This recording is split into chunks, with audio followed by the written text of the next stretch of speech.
Chapter 2017. This. Izura seemed to have lost the ability to express herself. This scene was too shocking, so shocking that it couldn't be any more shocking. She had been in charge of the Emerald Dream for 25,000 years. She never knew that such a terrifying move could be used in a spiritual world like the Emerald Dream. It's like, Izura mumbled, the main cannon of the Fortress of the Universe, isn't it? Duque gave Izura a confident smile. Yes. Izura couldn't help but nod. Looking at the scene of the ashes, Duque felt like he was dragging a literary girl to an art gallery to admire some rare masterpiece. If this was considered art, it should be a kind of performance art or the art of battle. Duque chuckled. It doesn't matter if it's the Emerald Dream or the Nightmare. At the end of the day, it's a world of spiritual materialization. Imagination is the most powerful weapon. As long as the spiritual power in your body can keep up with the power of the weapon you imagine, then your dream will come true. That's right. Here, as long as a mortal believes that he is dead, then he will definitely die in reality. This law applies to all existences in this spiritual world. Even the leader-tier monsters in the Emerald Nightmare, if their minds believe that they will perish, then they will naturally perish. Duke gently led Izura forward, taking a leisurely stroll. As he walked, he admired the 6 giant leader monsters of the nightmare. In the seemingly dazzling but actually extremely gentle golden light, they were reduced to ashes.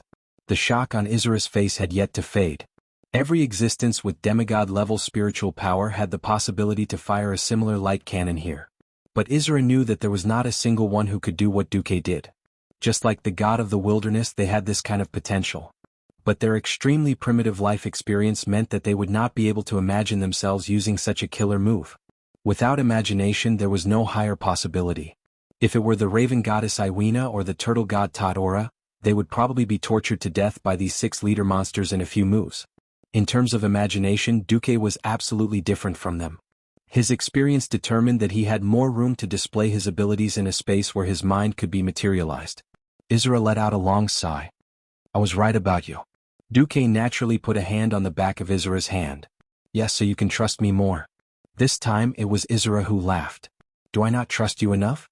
When I was about to die, the first person I thought of was you. Duque was about to say something when he suddenly fell silent. As a transmigrator, he originally had no feelings for the remaining 1 or 2. They felt that he was no different from the other bosses. However, when the emotions of the people around him were mixed in, everything became different. Duque. Please save Malfurion. Tyron's words echoed in Duque's ears. As the leader of the Night Elves, Tyron had to control the situation. The Night Elves had a vast territory. Although they did not fight for every inch of it, they could not allow the Burning Legion to open teleportation gates in their territory. Tyron could not leave, so she could only entrust the task of saving her childhood friend to Duque. To be honest, Duque did not feel uncomfortable about saving Malfurion. After all, this great druid with antlers on his head and his signature green grassland hat was definitely a good person. In this life, after knowing that Tyron's heart belonged to someone else, Malfurion withdrew and continued to support Tyron's work silently. Duque felt that Cenarius was the one who was troubled. In the past, when Cenarius was hacked to death by Grandpa Roar's axe, Duque would only laugh. But now, not only had Cenarius been corrupted by the Jade Nightmare, his foster mother was holding Duque's hand. This kind of bastard was simply speechless. Izura, let me tell you. Just as Duque was about to tell her the results of the system's scan, the entire world suddenly shook. A red dot appeared in the air. In the blink of an eye, an ominous crimson color once again filled the vision of the man and dragon. Evil was spreading and the rot was expanding endlessly. In the center of all the crazy nightmare aura, a 4-legged centaur with the lower body of a horse appeared. His body was tall and wild. On his lower body, on the horse's back, on his shoulders, and on his enormous antlers, there were many fiery red things that looked like crystal wristlets. As he walked, these fiery red crystals were like burning flames, trembling non-stop. Even his hair had turned from green to a muddy red. Izura covered her mouth. She couldn't believe her eyes. No, she had already expected this.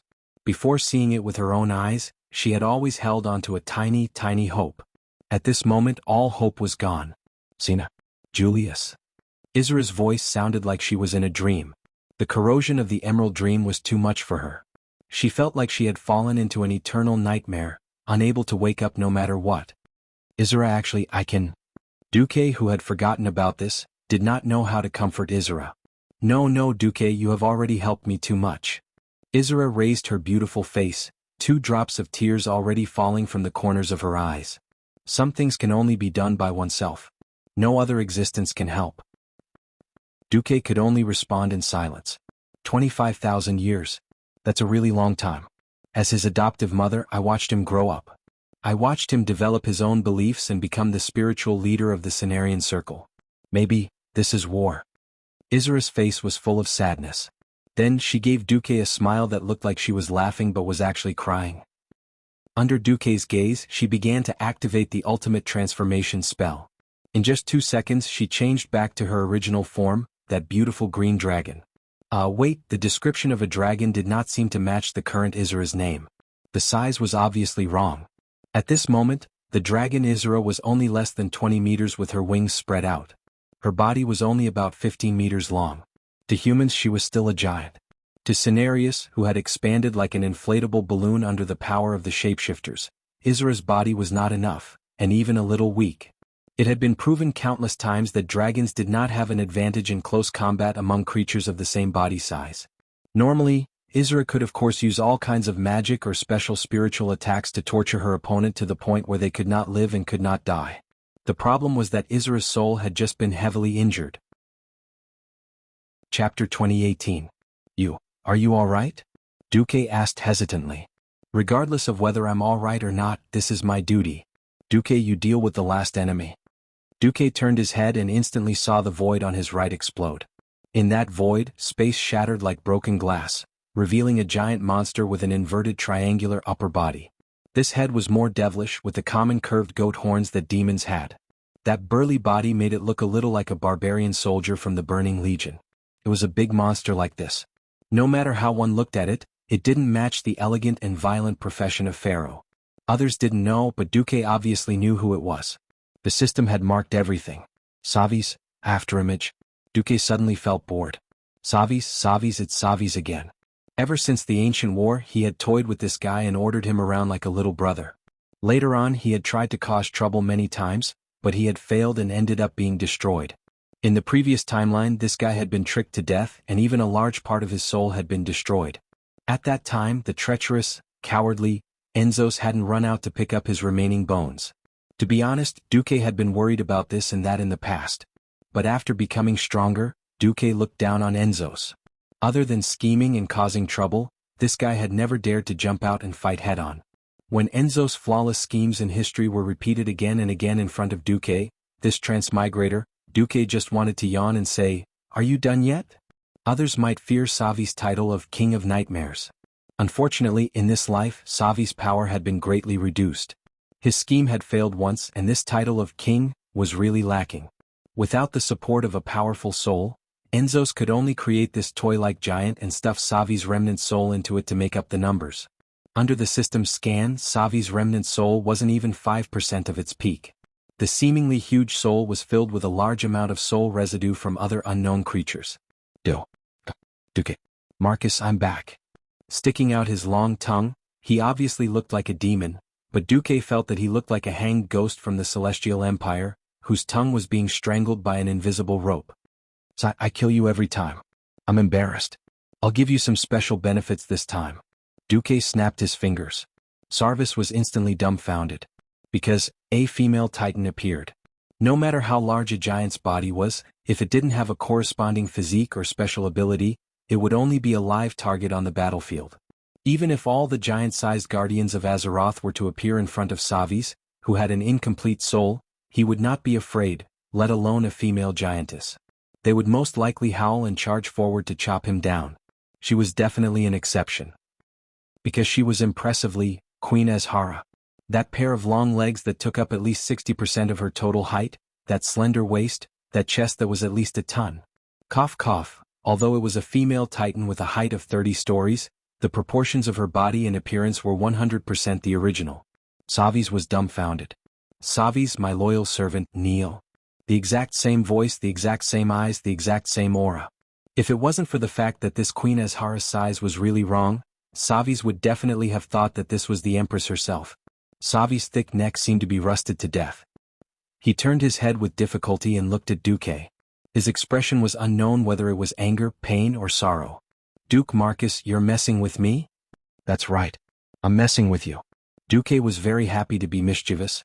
At this moment, the giant version of Queen Azhara spoke again. "Savis, if you yield, I can consider letting you be my guest in the bedroom." Savis's originally small soul suddenly became incomparably messed up. Before the War of the Ancients, Savis had already served the queen for close to 10,000 years. Even though Queen Azhara was arrogant and silly, she was publicly recognized as the #1 beauty among the night elves back then. Of course, that completely blue skin was something Dumuk couldn't accept in the past. Ever since he accidentally slapped her hooves, it didn't seem so unsightly anymore. However, even an outsider like Duque could clearly feel Savis's crazy love for the queen.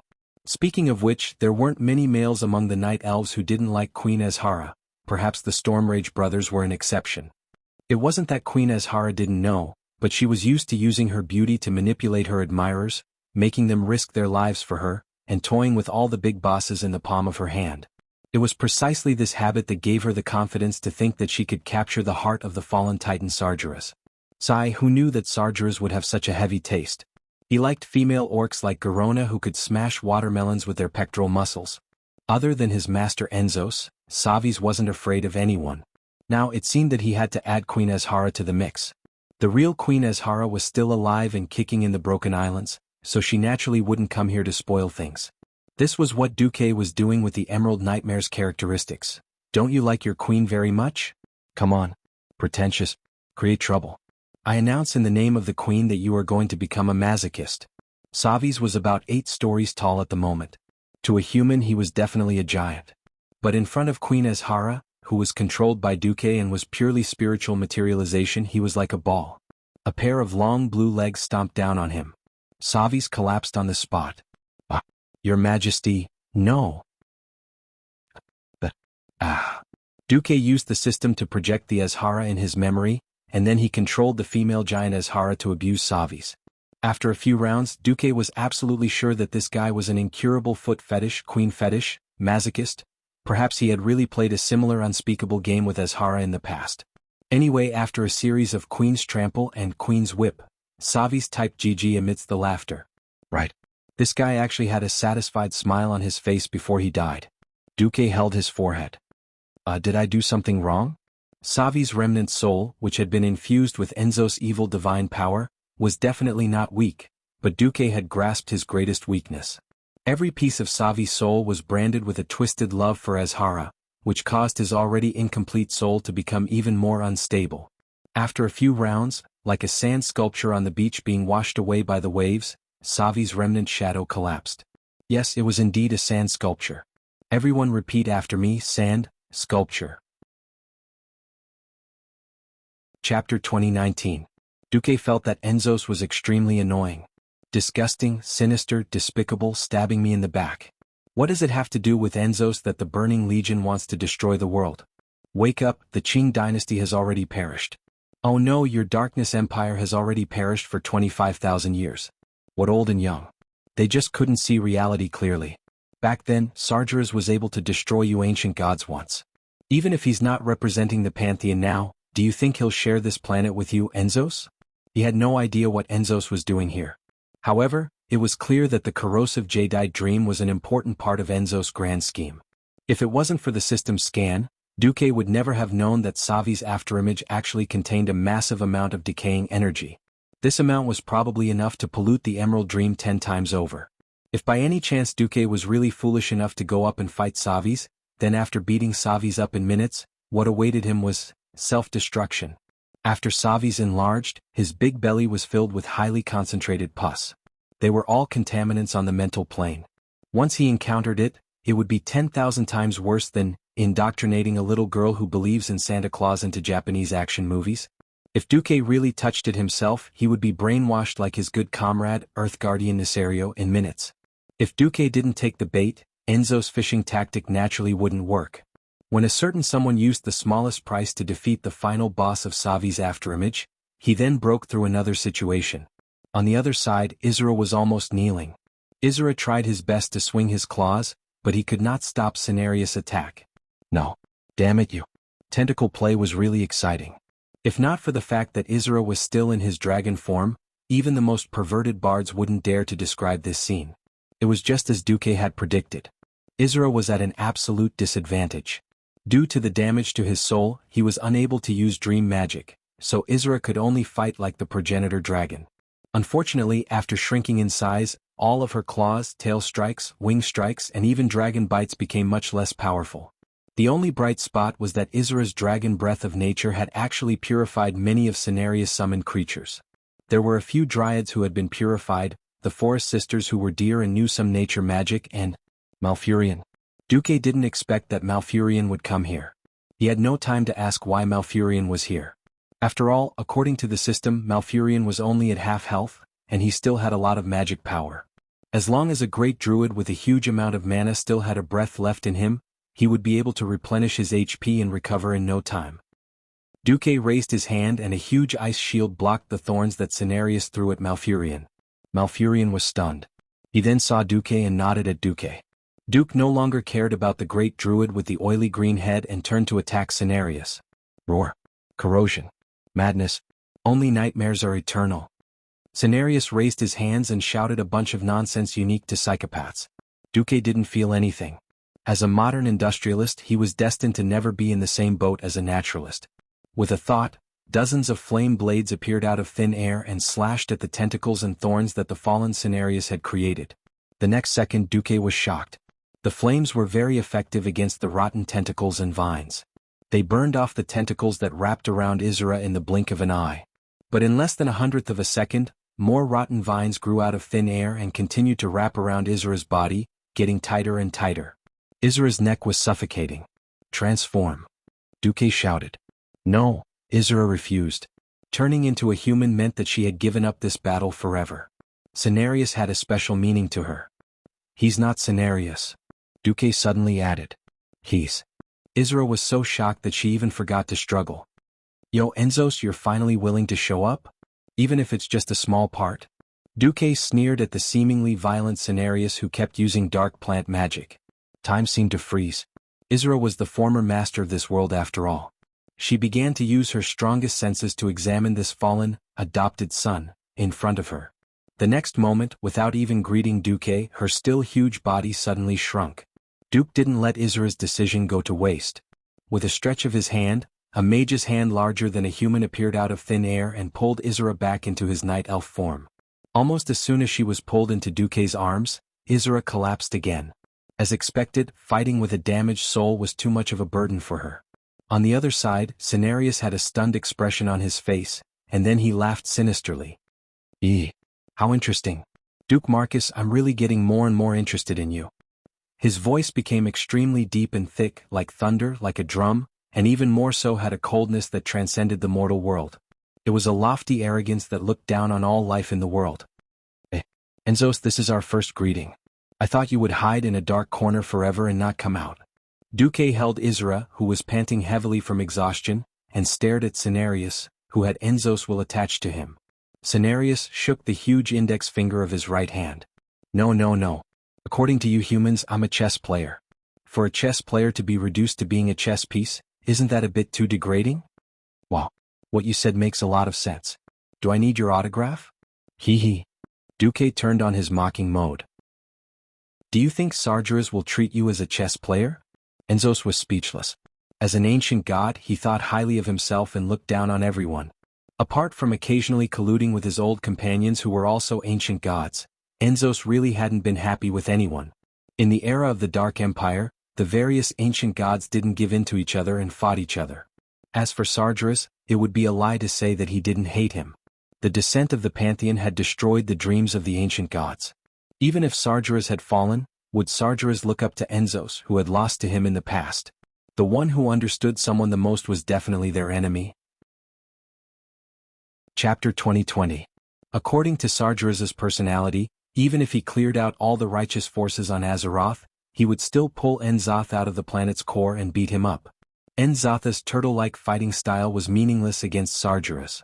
Duque and the rest couldn't possibly tear down Azeroth and turn it upside down to drag him out. Sargeras was different. At most, he would blow up the entire planet after he got his hands on the good stuff on Azeroth. Enzoth was rendered speechless by Duque. In any case, he already knew that he couldn't do anything to Duque this time. Therefore he didn't even reply and retreated cleanly. He didn't even say anything harsh. Without a sound, he let his remaining consciousness withdraw from Cenarius's body. My brother Enzo, a ruthless god doesn't talk much. Almost as soon as Enzoth's consciousness left, the fallen Cenarius charged over like a wild horse with an anus prolapse. Duque really wanted to describe this fallen demigod in the form of a centaur or something. Unfortunately, Cenarius was howling as if he was on steroids. As he ran, he left behind large clumps of corrosive substances. These were all the rotten substances that were originally sealed in his body to increase his power of corruption. But once Enzoth left in order to discuss Duque, he pulled out a plug. Cenarius charged forward while leaving behind a pile of things. Not only were there green and yellow smelly pollutants, but there were also things that looked like internal organs. This was clearly an anus prolapse. Sigh, what rotten land, rotten world, I hate coming to places like this the most. Duque's left hand carried the half-collapsed Isra. He raised his right hand's middle finger and index finger. A spark appeared. In half a second, in this world where one could do whatever they wanted as long as they had enough mental strength and imagination, a monstrous fire was ignited. From the edge of his field of vision to the front of Duque's feet, as long as he looked in the direction of Cenarius, all he could see were blazing flames. Endless flames that connected the sky and the sun. Burn your demigod, Motherf *Ker. The fallen Cenarius continued to shout, shouting words that even he himself did not know what they were. However, the sea of fire quickly caught up to him, burning his 4 legs that were oozing pus and igniting his shoulders and antlers that were covered in fiery red crystal clusters. Wow. Pairs of flaming hands appeared one after another, clawing at Cenarius' body. Almost every claw tore off large chunks of rotten flesh from his body, rapidly charring the wounds. However, new flaming hands grabbed at the huge Cenarius, rapidly roasting him. It was a charge of death. After a few steps, Cenarius lost his balance and fell to the ground. That was the bad thing about 4-legged guys who were too big. Once their legs were broken, they would be dead on the spot. He randomly summoned rotten thorns and other messy things in an attempt to attack Duque. Unfortunately, he couldn't, and neither could his summons. As a demigod with a strong inclination towards support, his greatest characteristic was his ability to reduce energy consumption. When the enemy's attack exceeded his recovery ability, his defense could ignore his attack methods. In that case, the title of Tire Killer would lose its meaning. Cenarius was still struggling in vain, but his cries made Isra tremble. Malfurion, who was watching this scene from afar, felt sad. The great druid knelt on the ground. He looked blankly at Cenarius, who was struggling in the sea of flames and walking towards death. The fall and death of Cenarius was definitely a huge blow to the druid sect. The first time he was killed by Grom's axe, it could still be said that Cenarius wasn't a battle-type demigod. But this fall would directly affect all the druids in the Cenarian circle. Malfurion suddenly felt lost and emotional about the unknown road ahead. He looked at Isra, who was crying softly on Duque's shoulder, and thought to himself, I'm afraid the future of the druids will fall on the Green Dragon Queen's shoulders. The death of the fallen Cenarius symbolized the collapse of the last point of corrosion in the Emerald Nightmare. In the entire dream world, whirlpools of various sizes suddenly appeared in countless places. These whirlpools sucked in all the corrosive things. At a speed visible to the naked eye, the Emerald Dream was recovering. Duque sighed. This was the Emerald Dream, the magical spiritual world left behind by the Titans, the natural blueprint of Azeroth. Without the source of corrosion interfering, the Emerald Dream's own recovery ability was enough. There was no need for external forces to restore it. Historically, after defeating Savis, when Elun took away Isra's purified soul, the Emerald Dream recovered its beauty. Although this battle had started anticlimactic, the key was that Duque had cut off the possibility of the corrosion spreading further at the first opportunity. When Duque saved Isra, it meant that Enzoth could not destroy the entire Emerald Dream at the fastest speed possible. This was the key of all. Duque suddenly noticed that there was a brilliant orange glow on Cenarius's charred remains that dissipated with the wind. He was no stranger to this glow, but he did not expect that he would be so lucky as to obtain another divine artifact. With a wave of his hand, the magician's hand naturally helped him pick up the item. Norganon's foresight, a pair of divine-made shoes. Magic should be regulated, managed, and controlled. At the same time, it should be understood and cherished, not left on the shelf. You must thoroughly understand this contradiction. This inscription carved in the Titan language on the heel of the shoe sounded quite sophisticated. Duque did not care. At his level, he already had his own unique understanding of magic. What Duque really valued was the speed of elemental condensation provided by this pair of divine artifact shoes. The Titan rune magic circle attached to it had a tactic that could gather arcane and other elements at a higher speed. This tactic was like the Alliance's army, which was still using diesel as fuel, suddenly being upgraded to the level of small-scale nuclear power. The magnitude of the improvement was obvious. As expected, a divine artifact related to the Pantheon Titan was awesome. Almost as soon as the divine artifact shoes were in his hands, Duque subconsciously wanted to kiss the beauty in his arms. This time Duque braked. There was no way. Malfurion, that third wheel, was still watching. "Go back," Duque said. Although weak, Isra said resolutely, "Go back? Go back where? This is my duty, the emerald dream that I swore to protect with my soul and life. You have to at least recover." Duque interrupted her. "You've already cut off your connection with the emerald dream. And do you think that Enzoth really left without leaving any spies in the emerald dream? Don't be naive. He can still invade this place when you're at your peak. You're so weak now. As soon as I leave, you'll fall. This time the emerald dream is really finished." Chapter 2021. In theory, Isra would recover the fastest if she stayed in the emerald dream. However, the defense of the emerald dream was weak and useless. Enzos was a troublemaker. As long as Duque dared to leave, Isra would be left alone. Next time, Isra and the emerald dream would be destroyed together. Isra was completely stunned. She never thought that one day, it would be her, the king of dreams. Leaving the emerald dream would be the best way to deal with this place. The guilt of wanting to fulfill her duty, but having to abandon it, almost made her break down. "All right, maybe you're right. I'll go discuss it with my sister." Isra lowered her head. "Then, do you have any suggestions on how to quickly recover from soul damage?" Duque was stuck. His own physique was definitely a wonder. He could absorb other soul elements and turn them into his own soul without destroying the essence of his own soul. He seemed to be the only one in the world. Isra, you should go talk to Elune." "All right." Duque first opened a portal and sent Isra back to the Sleeping Dragon Temple. Then he brought Malfurion back to Darnassus and handed him over to Tyrande at the Moon Goddess Temple. Seeing her childhood friend return safely, Tyrande was very happy. "Oh, Duque, thank you so much." Ever since Tyrande stepped down as High Priestess and gave the position to Chandris, she continued to rule the Night Elves as Elune's representative. Tyrande had been freed from many restraints. As long as it was not a public occasion, she did not mind showing off her close relationship with Duque. Right in front of Malfurion, Tyrande generously kissed him. Malfurion was already used to it. There was no loneliness, only calmness. "Lord Marcus, thank you again for your help. The Cenarian Circle still needs me, so I'll take my leave first. You guys continue." Malfurion bowed and left. Tyrande, who had gotten carried away, felt a little embarrassed. Only the two of them were left. Duque briefly explained the situation in the Emerald Dream. "Has Cenarius finally fallen?" "Yes." Sigh. Tyrande let out a long sigh. "Fortunately, we managed to avoid the worst. However, the Green Dragon army was also half destroyed.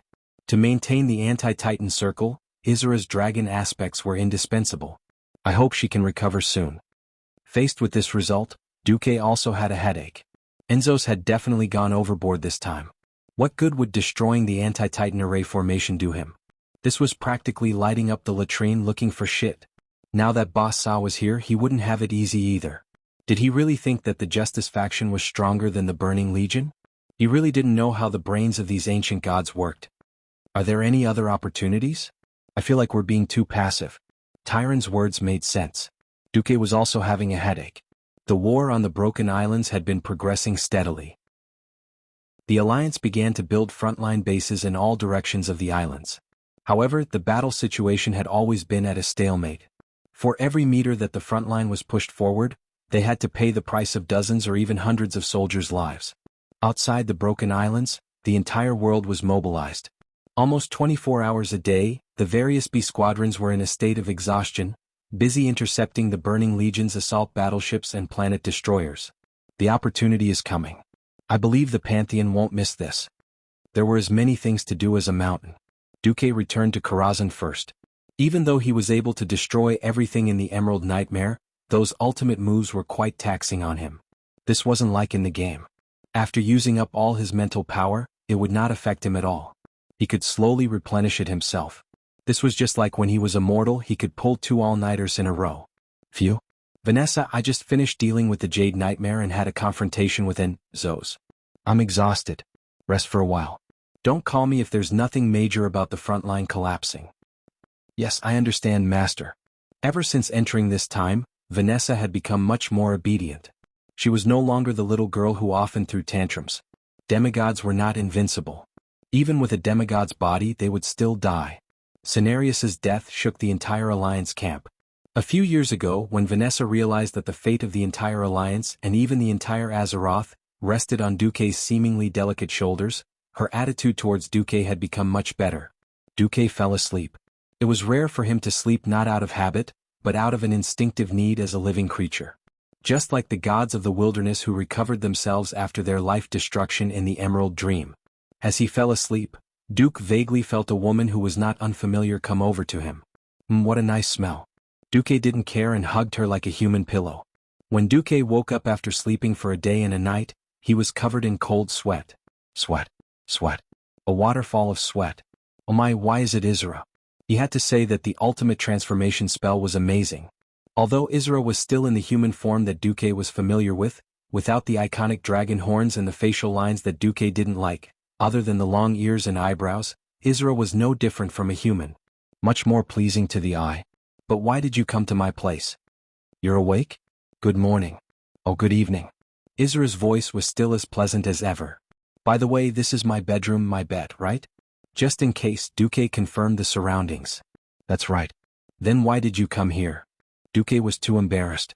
Because it was too convenient, he had his arm around her shoulder and his claws were on her waist. No, I had something to talk to you about. But after I relaxed, I suddenly felt very lonely, so I learned from you humans and snuggled together. Actually, I realized that it felt pretty good. Her face clearly said, I don't really understand you humans, but Isra's lonely eyes suddenly stabbed into a soft spot in Duque's heart. Involuntarily, Duque hugged Isra tightly. Are you better now? I still feel a bit better. Duque couldn't help but use more strength. How about now? Phew. Isra's breath blew on Duque's neck. It was a bit ticklish. Unknowingly, smelling the faint fragrance in the magical green hair, Duque felt a bit restless. Suddenly, Isra raised her head. Can you kiss me? I want to see what it feels like to kiss you. She used the most sincere emotions to say these slightly lost words, but the tears in the corners of her eyes were crystal clear. The kind of aura that made people unconsciously want to love her easily broke down Duque's defenses. Chapter 2022. What did a dragon's tongue feel like? Duque was one of the few people in the world with experience. He just wanted to say that a dragon's tongue that could lengthen when needed and was extremely flexible was definitely a bug. Normally, no ordinary person would put their limbs into a dragon's mouth. What was the difference between that and sending food? But thinking about it, this was very similar to circus performers putting their heads and hands into the mouths of lions and crocodiles. The rapid secretion of adrenaline. The kind of anxiety where your heart instantly accelerated to 200 beats per minute and your life was hanging by a thread. It was so exciting. Even though he knew that Isra wouldn't harm him, Duque couldn't help but get excited first. And this dragon's tongue wasn't the usual dragon's tongue. Unlike Onyxia, who had been tamed countless times, Isra came on her own. That soft touch, mixed with the feeling of a soft girl like Kalia and the forbidden pleasure of conquering a dragon, made Duque a little unable to take it anymore. Yeah. Chirp chirp. Isra responded to Duque immaturely. After a long time, Duque finally escaped from the dragon's mouth. Isra, this seems? Actually, Duque was using what little rationality and integrity he had left to support himself. He felt that it wasn't good. Although it seemed very fair for a hero to save a damsel in distress, she was Isra, the Green Dragon King. It just felt a little weird. Isra tilted her head and revealed a sweet yet adorable expression. No wonder Oni said that you're a swordsman. Swordsman? Damn, wait, did that guy really say that? You actually asked her about me? God, what are you guys thinking? Isra didn't answer Duque. She directly used her ultimate move. Teasing the sword. This was no longer teasing. She started with a dragon tongue. Damn. So exciting. With his life hanging by a thread, Duque struggled with all his might, pressing the dragon's head and pushing it out, but Duke's godly sword stabbed toward the dragon's throat. Back and forth after countless rounds, Duke finally used his ultimate move. Great Summoning. Deoxyribos Knights. Without giving Izura any time to react, Duke pulled on the dragon's leg and flipped the humanoid dragon over. The still incomparably sharp Duke godly sword turned into a dragon-taming whip and attacked the dragon's lair continuously. Dragon Slayer Sword. Tap and stab. With a moment of carelessness, Duke shook out a 999 combo. The dragon's roar almost pierced through the roof. Seeing that he couldn't win, Izura, who had started the war, chose to retreat strategically. Who would have thought that Duke, who had the upper hand, would not let go? He grabbed the dragon's waist and bit the dragon's nape, activating backstab. The giant dragon completely collapsed, crying and begging for mercy. Unfortunately, Duke was relentless. After a total of 2,333 consecutive stabs, he finally let go of the dying giant dragon. Grabbing Dragon's Peak with his hands, he bit the back of Izura's neck as if he was grinding his teeth. Duke could feel Izura changing with every bite from Duke. From the initial discomfort to letting him do whatever he wanted. This feeling was awesome.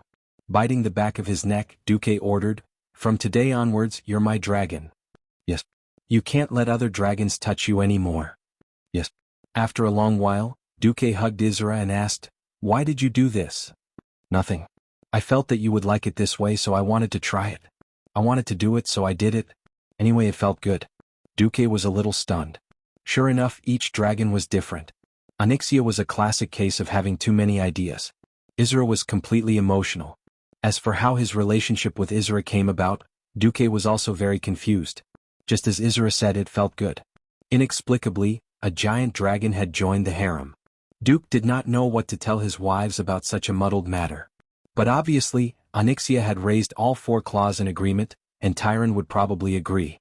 As for the rest, he did not want to think about it. Where are you going next? Izura had become his dragon, and Duke was naturally even more anxious. I still have a little bit of dragon aspect power left, and can barely maintain the anti-Titan formation on the planet. But I want to rest here for a while. I've asked Alun and Sister Alexstrasza. They said that if there is a way to quickly repair damage to the soul in this world, it's with you. Suddenly remembering something, Izura suddenly became nervous. She hurriedly waved her hands. "No, I'm not trying to threaten you. I just want to do it. As for seeking treatment, the Dragon Slumber Church and I both have a lot of savings. We are willing." Duke laughed and hugged Izura, who was a little incoherent because of nervousness. He took a deep breath and said, "Silly, you're already my dragon. How can I leave you alone?" Duke had tried to replenish his own soul power many times. It was Duke's first time replenishing another being, a demigod at that. This was not an easy task.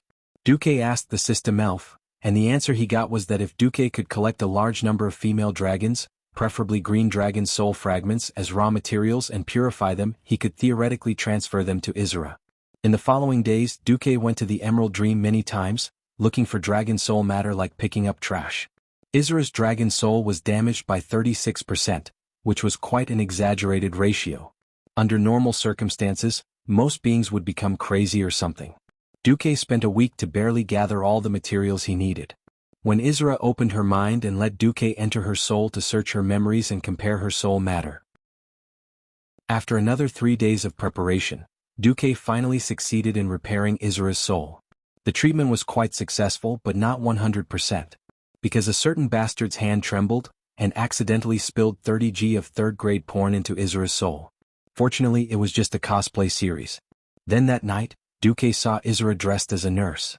What was even more ridiculous was that Onyxia actually took advantage of the fact that the battle above had slowed down to sneak back and put on a battle of the 2 dragons. What battle? It was the blade of Duke's godly sword.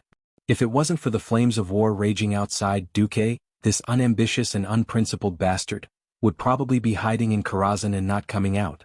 So, other heroes couldn't even get a powerful mount if they wanted it.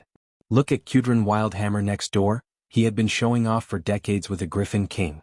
Duke, on the other hand, didn't even look at the leader's standard pure-blooded Fire Eagle. Because his mount was first the Black Dragon Princess, then the King of Dreams. One person occupied 2 of the 5 dragon aspects. Duke was definitely the only one in the world. Duke played dragon taming every day, and there was a big reason. I'm healing the dragon aspect Izura, otherwise Azeroth's anti-Titan array will collapse. Chapter 2023.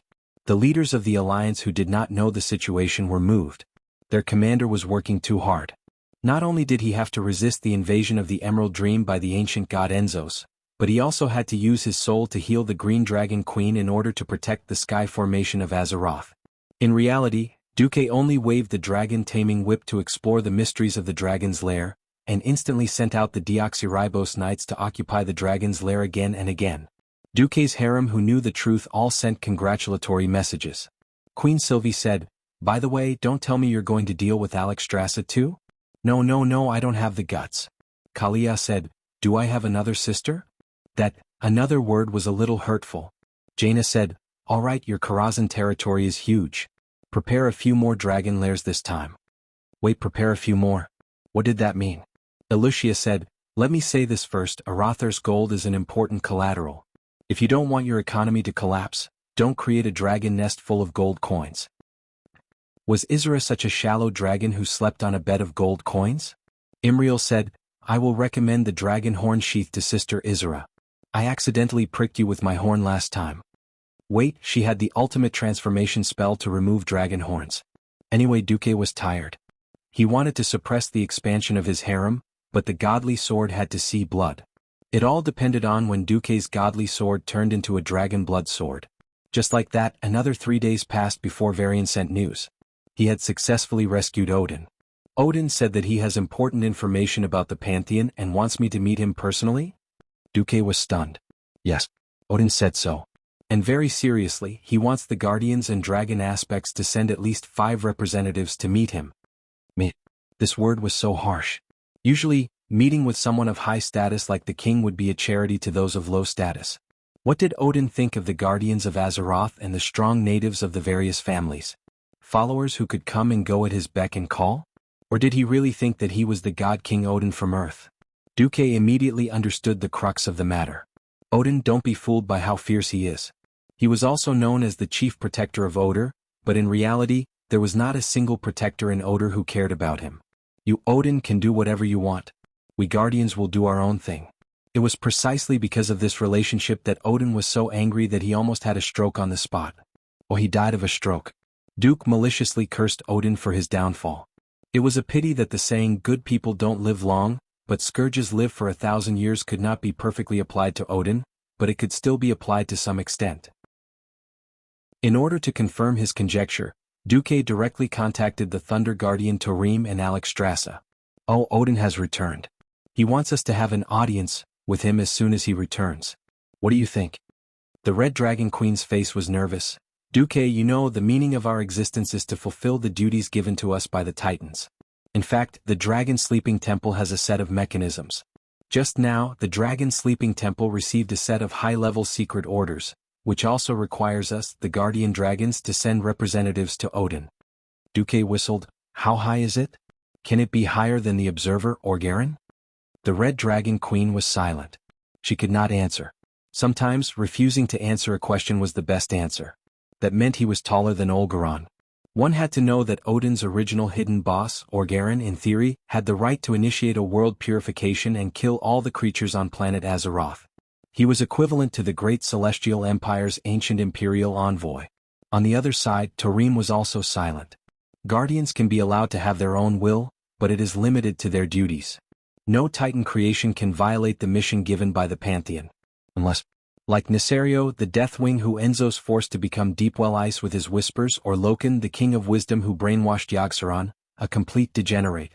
Duque shrugged, looking helpless. "Since everyone is unhappy with Odin and has to go do to their duties, I have a small suggestion here." Tarim was surprised. "Tell me about it?"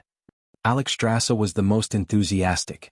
She felt that the Red Dragon Queen had suddenly turned into a cute, beast-eared girl, wagging her tail.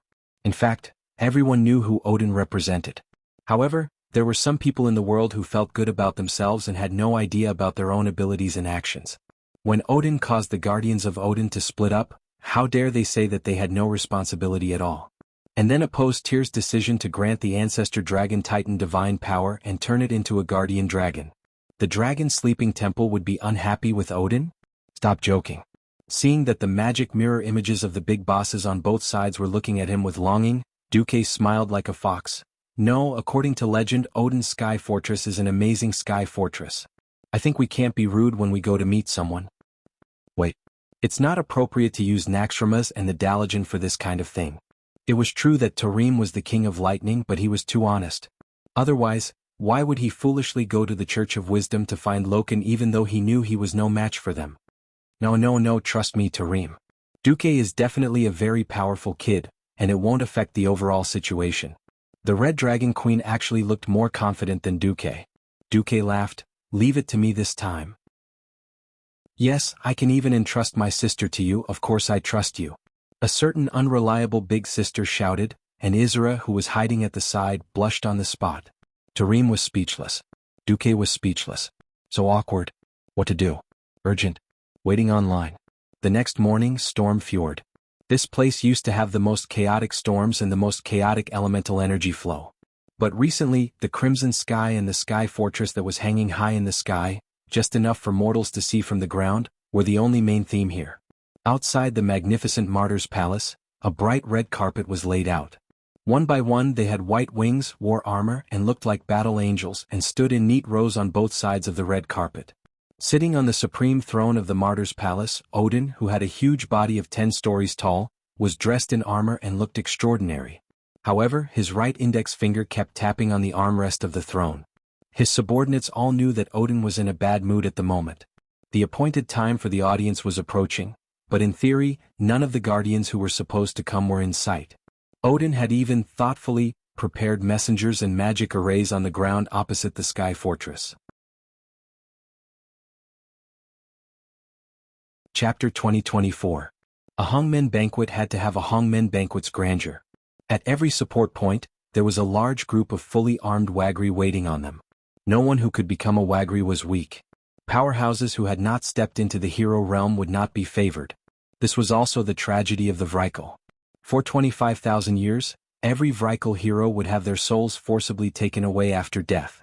Some Vrykul who dared to resist the Vrykul's palace were forcibly killed and turned into Wagri while they were still alive.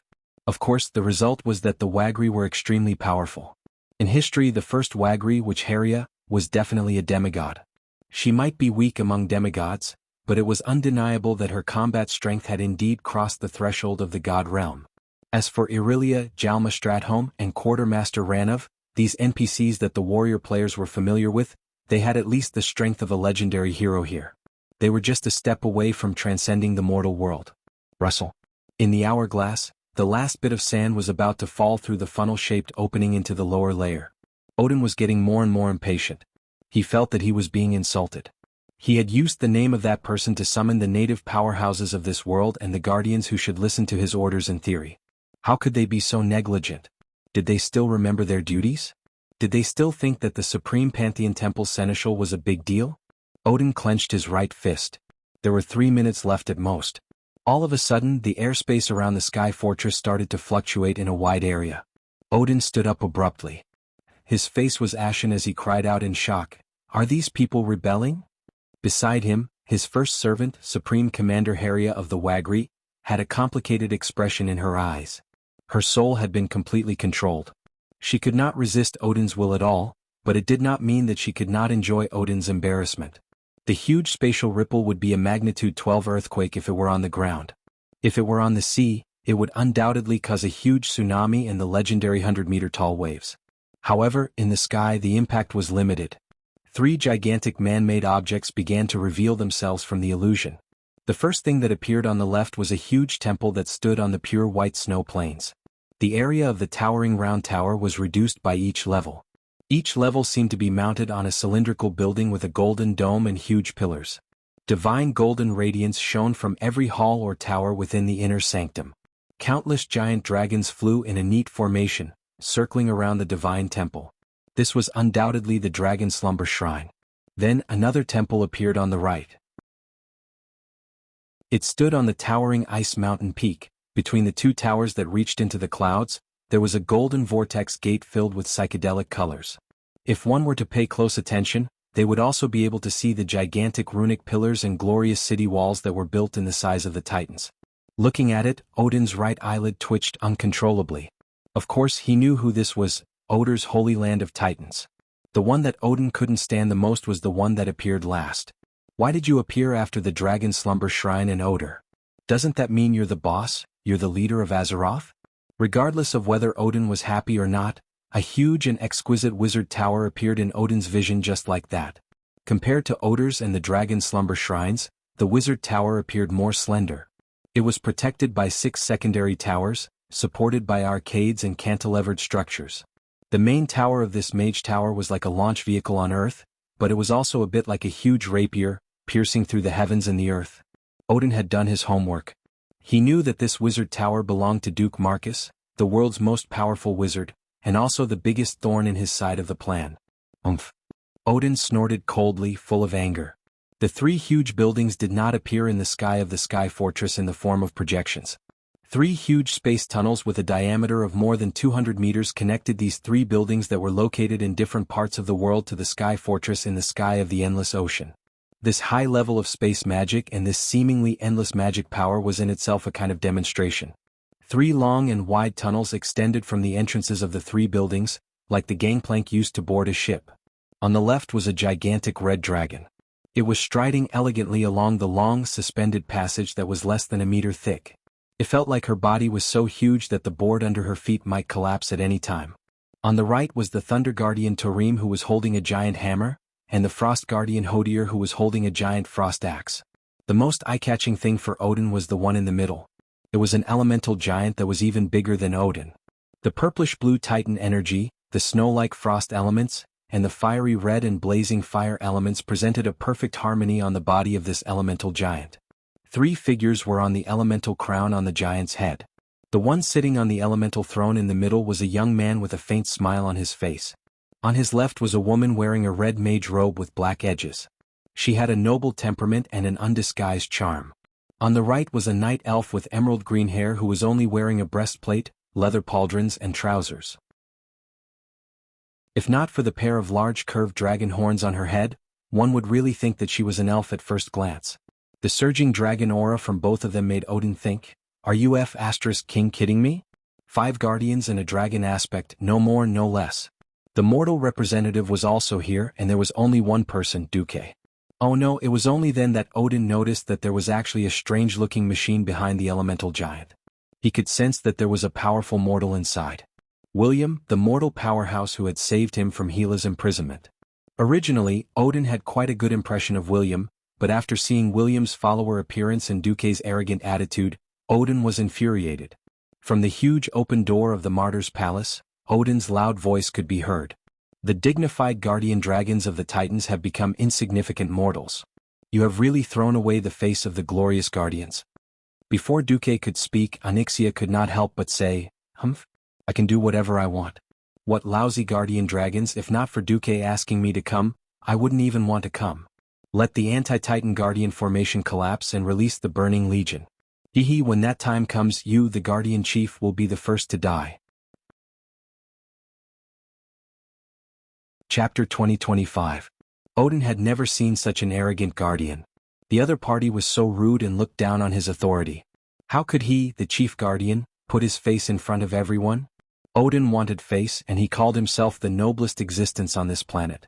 He was already 1 level higher than the other guardians and 1.5 levels higher than the dragon aspects.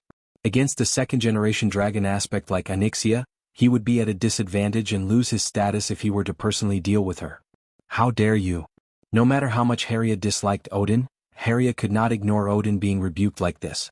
The next moment she rushed out like lightning and went straight for Onyxia. From the looks of it, she actually wanted to slap Onyxia. Tisk. The black dragon was full of disdain. From the corner of her eye, she saw that Duque had no intention of making a move. She was prepared to teach this Wagri a lesson herself. Who knew that things like acting cool were really hard to describe. Just as Hyre was about to pounce over, a cold snort suddenly came from the elemental giant under Duque. The male voice was as hot as lava and full of anger. Suddenly, a pair of phoenix wings grew out of the elemental giant's back. In less than 1/100th of a second, it had already covered the sky and covered Hyre. Bam! As the number 1 Wagri under Odin, she was actually not weak. Unfortunately, she was not strong enough in front of the real elemental demigod Kale, that's who controlled the land of fire for Duque. Even if Kale, that's was not here, just a remote control of the fire elemental attack was still not something higher could block. In one exchange she was flapped by the phoenix wings and returned the way she came. Chief Wagri was blasted to the side of Odin's throne like a cannonball, crashing into countless things. This time it was Odin's turn to be embarrassed. Oomph. A large palm that could easily shatter a heavy tank slammed into the throne. Odin's expression was shockingly ugly. Sensing their master's will, the Wagri, who were originally ceremonial troops people, drew their swords in unison and glared at Duque and the others. Duque was disdainful as he looked at Wagner, who had the appearance of a mighty birdman. You see, Odin on Earth knows how to behave himself. The Valkyries sent out were all beautiful and had hot bodies. They did not rely on coercion to absorb the souls of heroes on the battlefield. During the day he would be a follower, following the heroes to the battlefield, or he would fight with other heroes in the arena. At night, he would accompany the heroes to the banquet and party all night long. He would drink when he needed to, and he would even take the initiative to serve them in bed late at night. So in countless heroic epics, Valkyrie was the perfect wife or lover in men's hearts. A so-called expert like Odin, who had been brought back by brute force, was useless. Faced with Odin's arrogance, Torim and Alexstrasza obviously couldn't act out openly. The ugly one of course would be Duque. Dumuk snapped his fingers. The sky 10 kilometers away suddenly flashed with a continuous stream of flames. A mere 10 seconds later, countless cannonballs pierced through the sky. However, these cannonballs were extremely accurate, flying above and below the sky fortress. Not a single one hit the protective shield of the sky fortress. After the heavy rain of cannonballs, thousands of elemental channels opened in the sky. The blazing fire element, the heavy water element, the ethereal wind element, and countless elemental creatures stepped out of the elemental channels. They stood on the elemental platforms floating in the air, using their strange elemental eyes to stare at the sky fortress. 100, 1,000, 10,000, 100,000. When the number exceeded 100,000, Odin's face was as black as the bottom of a pot. The other party was clearly demonstrating to him, the chief of the Guardians of Odin, that they had absolute power and could destroy him at any time. Odin almost couldn't suppress the rage in his heart. He was ready to teach Duque a lesson himself.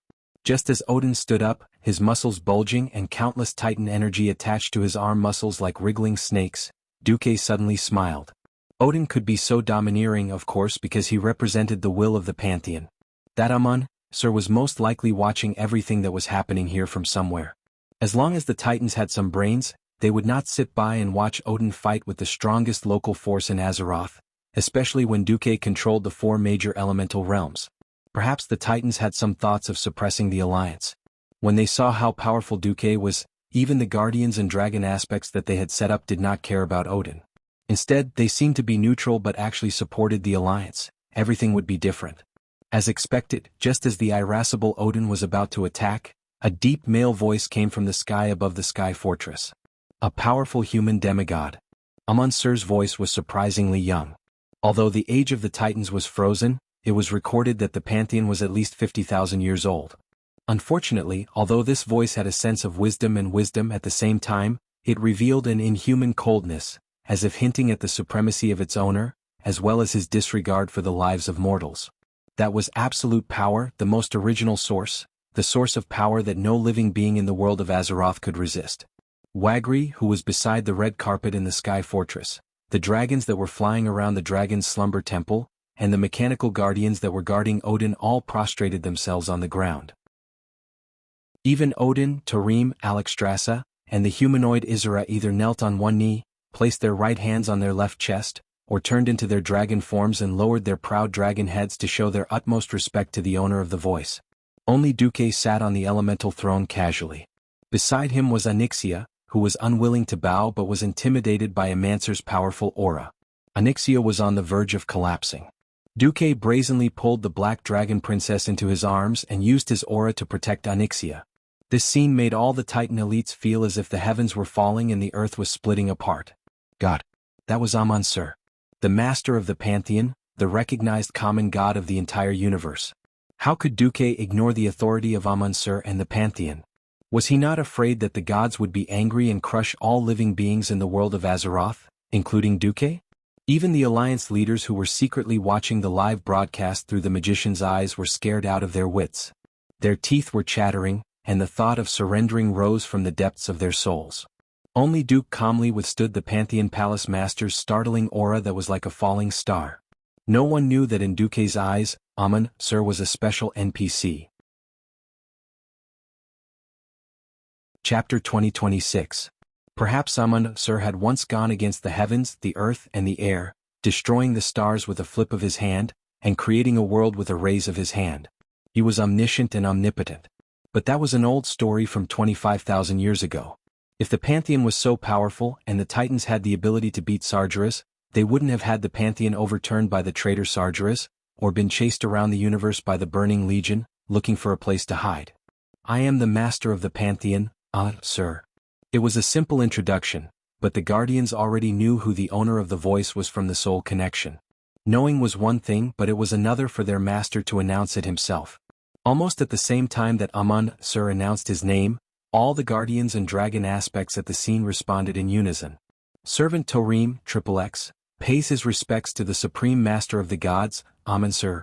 The loud voices turned into a torrent, and then converged into an incomparably exaggerated sound bomb that rumbled continuously between the four giant buildings connected by the spatial tunnel. Not to mention the Guardians, Dragon aspects, and Titan creations that belonged to the Pantheon, even the Alliance leaders who were watching this scene through the video couldn't help but kneel on the ground.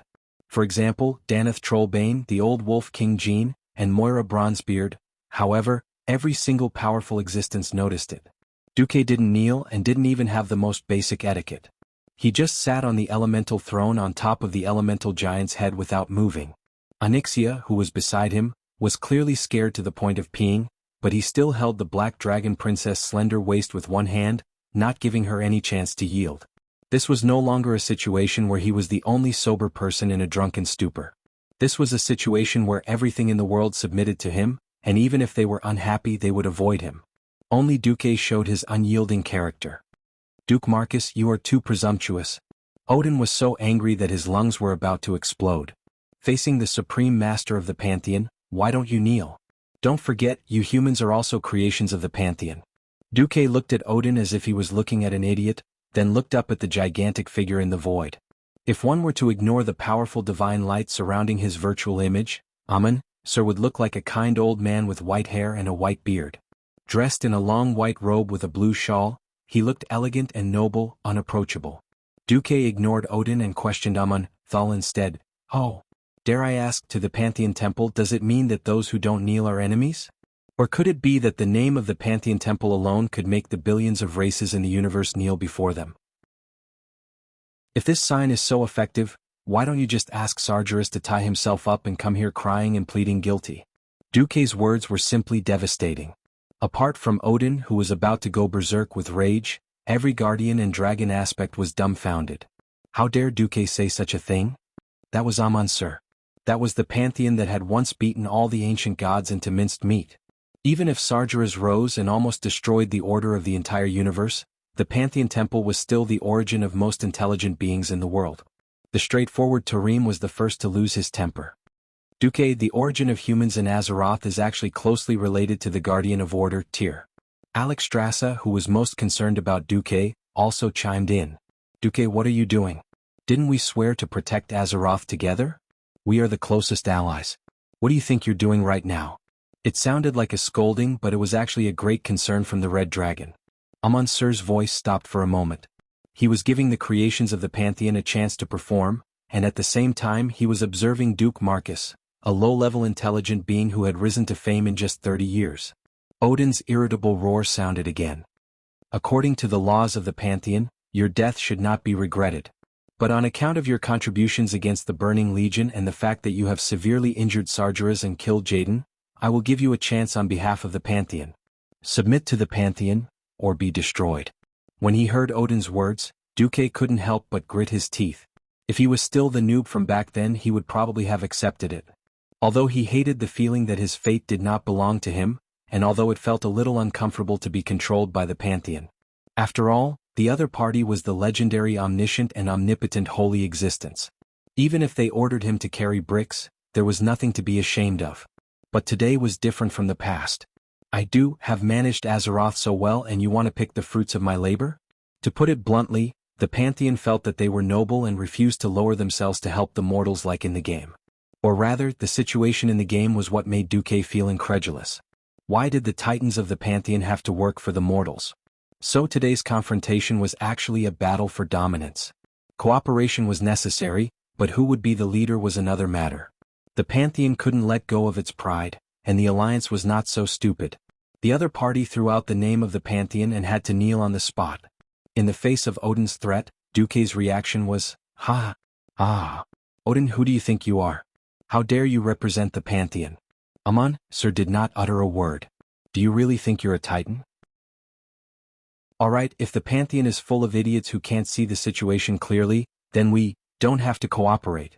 Duke's words were like a giant hammer smashing onto a large bell, causing all the guardians and dragons to feel dizzy on the spot, and they were thrown into a state of confusion. Odin cursed, "Who do you think you are?" Duque retorted, "I killed Sargeras." Odin was indignant. "That's just his soul." Duque said disdainfully, "I killed Jaden." Odin was rendered speechless. Duque was unforgiving and laid out his achievements like a machine gun. "I destroyed the Arc-Herons. I blew up Sargeras's Void Fortress. I even got Argus's Star Key. I've done so many earth-shattering things in 30 years. What have you, Odin, done in 25,000 years?" Odin, the great manager of Otter, could not refute Duque's words at all. His face swelled to the color of a pig's liver. At this time, everyone noticed that more and more huge figures were being projected down from the sky above the Martyr's Palace. They were the other Titans of the Pantheon. Duque was not afraid at all. "The millions of people in the Alliance and I have fought for so long. Isn't it for freedom and the reproduction of our race? If it's just to change masters and continue to be slaves, we might as well sell ourselves to the Burning Legion. They might even offer a higher price." Chapter 2027. Madman. Have you forgotten where you came from? Odin couldn't help but scold him again. Enough. The one who spoke was another female Titan standing beside Amon Thul, Aona the Life-Giver. "This Duke Marcus isn't from our universe." This sentence might be the best way to drive a wedge between the two of them. At this moment, many of the leaders of the Alliance felt a huge wave in their hearts. Duque wasn't moved. He even wanted to laugh. If he really hadn't leaked any information, his position in the Alliance would probably be shaken by this overt plot. As history progressed, Duque first revealed his identity to his own harem. He couldn't hide anything from the person who slept with him. The women in his harem were extremely shocked at first, but they quickly accepted this fact. In fact, even the Draenei, who were considered aliens by the people of Azeroth, were here. There was nothing unacceptable about a human from another universe. The ones who leaked the information were the core leaders of the Alliance, such as William, Magni, Muradin, Jurban, and the others. Just as the leaders who didn't have much say were shocked, they saw the calm core leaders of the Alliance. They were shocked to find out that they were still quite a distance away from the core power of the Alliance. Magni was the first to speak in the throne conference. "Hey, we can even accept the Draenei who are from the same race as Eredar. Why can't we accept a human from the Outerverse as our leader? The dwarves will listen to whoever can lead the Alliance to a stronger state and protect our planet." William calmly said, "Since Uncle Duque thinks that he's a Stormwind person, then he's a Stormwind person." Even the Stormwind people didn't have any objections, let alone the leaders of the other countries. At this moment, many of the leaders realized that Duque was too awesome. Duque's wives were all queens or leaders, and they controlled more than half of the authority in the Alliance. The dwarves, gnomes, and Stormwind Kingdom were not in a mess, so the Gilneas, Stromgard, Pandaren, and other countries or races that had only joined in the last 10 years in various forms and were in fact second tier, would not have any objections. The big shots of the Alliance quickly came to an agreement, and Duque spoke slowly. "So what? I am indeed a human. But my lover, my friend, my child, and my beloved planet Azeroth are here. I am willing to pay a high price to protect this beautiful planet. On the other hand, if the Pantheon Temple is unreasonable and demands unfair domination and enslavement, please forgive me for rejecting it on behalf of the millions of intelligent beings in Azeroth. At most, I'll open a portal and send them to the universe I was born in. Aren't you afraid of drawing the Burning Legion into your universe and causing more disasters?" Odin retorted. Duque sneered, "Sorry?" An existence like Lord Amon, sir, is known as a Heavenly Father-level powerhouse in our world. Although there are not many, there are still 3 to 5 of them in a star system. In particular, we have a guy called Thanos who can turn half a star system into ashes with a snap of his fingers. If Sargeras dares to go to my side, I really want to see who will win between the 2 of them. None of the titans who could make it to the Pantheon Temple were simple. They had their own mysterious power to judge the truth of the other party's words. It was precisely because they sensed that Duque was speaking the truth that the titans found it difficult to deal with. On the other side, Odin was rebuked again and he felt his chest tighten. Duque didn't care about Odin anymore. This guy was good at fighting, but he was not as sinister and vicious as the Odin in the legends on Earth. In Duke's eyes, Odin, the Grand Chief of Otter, was just a foot soldier with the word brave carved on his chest. Now, Duque was not afraid of those who had nothing to lose. He could still advance or retreat. If the Pantheon was at its peak, would Amon-Sur talk nonsense with Duque? He would have sent a bunch of guardians to teach Duque how to behave. Even if Duque called him Grandpa, he wouldn't let Duque off easily. Unfortunately, times had changed. For a moment, even Amon-Sur couldn't find an entry point to suppress this arrogant demigod. At this moment, Duque raised his head and said, "Failure isn't scary. What's scary is not being able to turn things around. The Pantheon lost to Sargeras 25,000 years ago. Now you have the best chance to join hands with the mortal alliance of Azeroth to deal with the Burning Legion, with equal status and identity." What kind of joke is this? Duque, don't go too far. This time it wasn't Odin but Torim and Alexstrasza who couldn't take it anymore. This wasn't their fault. They could accept Otter and the Dragon Slumber Temple cooperating with an alliance that was already rising and had similar strength. Deep down they still thought that the Pantheon was high and mighty. The glory of the Creator couldn't be tarnished. No matter how high and mighty the Pantheon was, they shouldn't stoop down and be equal to the alliance formed by mortals. Seeing that the other side was about to flip out, Duque threw an even bigger bomb. The Pantheon is very strong, but the premise is that the Titans are still alive. Still alive. Alive. Alive? This news was like a bolt out of the blue. Every Guardian, Aspect Dragon, and even the Alliance leader who heard this news were so shocked that they almost fainted on the spot. What? The Supreme Titans of the Pantheon had actually been annihilated? Everyone guessed that 25,000 years ago, the fall of the Titans' most powerful general, Sargeras, had caught the Pantheon off guard. The Pantheon must have suffered heavy losses. Otherwise, Sargeras and his Burning Legion wouldn't have been able to dominate the universe for so many years. Even though they lost, no one expected the Pantheon to lose so completely. Duque said that the Titans were all dead. Then who was talking to them now? Duque curled his lips indifferently. "Great King of the Gods, Lord Amon-Sur, don't tell me you don't even have the courage to admit your current situation and lie to a small indigenous half-god in your eyes?" This time Amon-Sur's wife Iona couldn't hold it in anymore. "How dare you? So what if we lost our physical bodies? As long as we want to, we can resurrect at any time." Her words indirectly admitted the predicament of the Titans of the Pantheon. Yes, they were really dead. These words had undoubtedly shaken the heart of the Guardian who firmly believed that his master was invincible in the world. That was a spiritual attack on the level of raging waves. Unexpectedly, Duque's words shocked them to death. Resurrect? Of course you can. The premise is that you can find a green planet suitable for nurturing life, occupy the planet's core, erase its consciousness, and turn the planet into your new body. Also, in the 10,000 years that you've regained your bodies, you can't be disturbed by powerhouses like the ancient gods or Sargeras. Otherwise you're finished. Chapter 2028. At this moment, everyone who heard this had shock written all over their faces. This was especially true for Amon-Sur, the king of myriad worlds, who was trembling uncontrollably. This was too shocking for the Titans. This was the ultimate secret of the Pantheon, and they did not even preserve this method of nurturing Titans in any form. In this world, no one would have such a powerful imagination to imagine something as shocking as a planet being a Titan. Actually, Duque didn't know either. Titans, as the name suggested, were huge humanoid beings. Ordinary guys that were dozens of stories tall were huge for humans, but they still didn't have the right to be called Titans. Just how big was the Titan? When Duque traveled through time and space, he peeked at a certain scene. The background of the scene was Azeroth, but the huge humanoid figure attached to Azeroth was Sargeras. Yes, Sargeras was the size of a planet. Coupled with the fact that during the Primordial War, Duque had personally opened the portal powered by the Well of Eternity to the size of dozens of stories tall, and Sargeras still couldn't pass through the portal, one could imagine how huge Titans were. Even if he used all kinds of spells and abilities, he still couldn't shrink his body to human size. With a planet-sized body, the ability to change worlds and create life, and almost infinite power, this was Titan.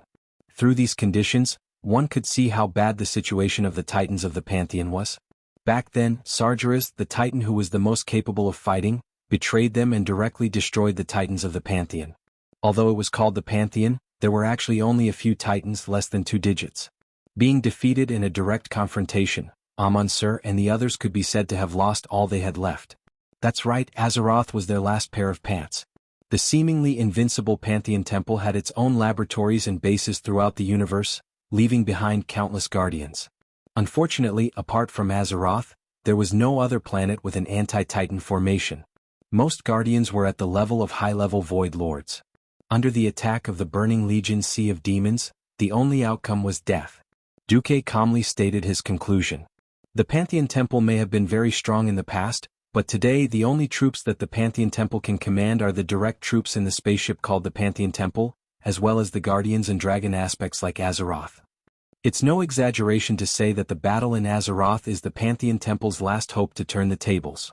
If even Azeroth falls, the Pantheon would have no choice but to leave this universe and search for hope and salvation in other universes.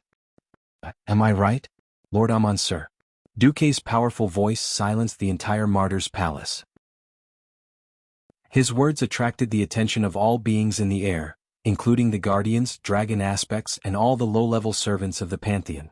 They wanted to know if their duties were still meaningful. Does my glory still exist? Was his almighty master really as distressed as Duque said? Even Amun-Sur, the king of gods, was silent for a moment. A fallen phoenix was no better than a chicken. 25,000 years ago, the Titans who had been glorious and destroyed anyone they saw would never have imagined that they would be in such dire straits. It was not that Amun-Sur and the other Titans had not thought of other ways over the years. Unfortunately, the Guardians who were loyal to them had been killed by the Burning Legion, and their strongholds had been uprooted. When they realized that their creations could not withstand the fallen Titans' demonic army, they had no choice but to hide the Pantheon Temple. In the void of a certain galaxy, a gorgeous palace floated in a well-concealed spatial rift. That was the Pantheon Temple. In the huge temple, several translucent figures gathered together and looked at the tiny human named Duke Marcus on the screen. In the eyes of the Titans of the Pantheon Temple, the peak-level demigod that mortals could not reach was only at the level of a top-level guardian. Faced with Duque tearing apart the Pantheon Temple's last shroud, the Titans were not angry, indignant, or ashamed. Instead, they all looked calm. This was the Titans. Their lifespans were measured in units of 100,000 years, and they were existences that surpassed mortals. Because of their earth-shattering strength and methods that mortals could not imagine, they were called gods. 25,000 years had passed. Perhaps they had been angry, roaring, and complaining when Sargeras had betrayed them and destroyed them. After such a long period of time, all that was left was peace.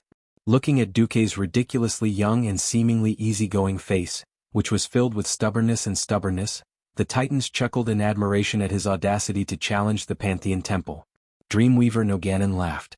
The Guardians we created have their own thinking abilities and are very powerful. However, they have lost their variables. As long as they are not destroyed, there will be no difference between 25,000 years ago and today. Now, these mortals who have their own will have chosen a human from the Outerverse who is more ambitious and daring to negotiate with us. Don't you think that this is also a success for us? It was also because of Noganon's words that the Titans recalled the past that lingered in the deepest recesses of their memories. That was the era when the Pantheon dominated the universe, guiding all life and creating miracles. Even after 25,000 years, they would still dream of that good time every night. Now, a seemingly insignificant existence had pierced through the illusion of the Pantheon Temple. Not only did this not anger the Titans, but it actually gave them a glimmer of hope. Amun-Thul spoke. His words were extremely profound. This was because other than the Guardians and the Dragon aspect, only a mortal like Duque could hear him. The video and sound effects that the other Alliance leaders were watching were completely cut off the moment Amun-Thul spoke. It seems like you also have a rather powerful ability to pry into time and space. Since you have seen the Pantheon Temple's predicament, there is no need for me to continue maintaining this false strength. Then let us have an honest conversation. After all, be it the Pantheon Temple or your world, they are all so fragile. Maintaining the status quo will not help us defeat the Burning Legion. Amun-Thul pointed.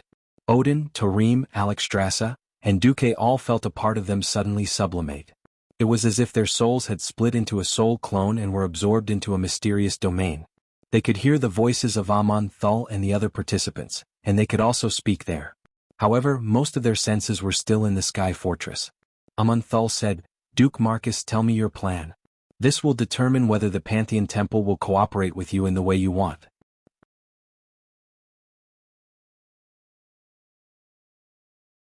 Chapter 2029. The war that spread across the entire planet of Azeroth was still ongoing. War had now become the only main theme of this planet that had been plagued by disasters for decades. In every corner of the planet, the generals of the Alliance were commanding large fleets to fight against the demons of the Burning Legion. But at this time, the leaders of the Alliance, who were supposed to be the backbone of the various kingdoms and armies, were not in the mood to command. The wind blew from the west of the Endless Sea. On the broken islands that had been ravaged by the flames of war, the forest rustled softly. On Naxxramas, which was not far behind the front line of the battle, the wind seemed to be telling something to the leaders. The leaders were waiting, eager to hear the voice of fate. Unfortunately, the voice of fate was too vague and elusive. Everyone could only sigh from time to time, waiting for the final result. "Duque, how dare you?